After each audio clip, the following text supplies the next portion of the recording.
एका गावाजवळच्या जंगलात 4 जादूचे वाघ राहत होते. बाळू, मोती, शेरू आणि राजा. हे वाघ वाईट नव्हते. उलट ते जंगल आणि गावाचं रक्षण करायचे. गावात एक गरीब पण मेहनती शेतकरी होता, गणा.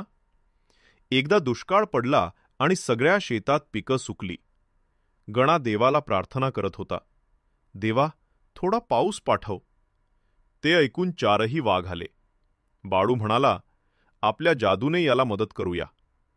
शेरूने आपल्या पंजाने आकाशात वीज चमकवली, मोतीने ढग जमवले आणि राजाने जोरात गर्जना केली, पावसा ये. क्षणात काळे ढग आले आणि मुसळधार पाऊस सुरू झाला. गण्याचं शेत हिरवं झालं, पिकं पुन्हा डोलू लागली.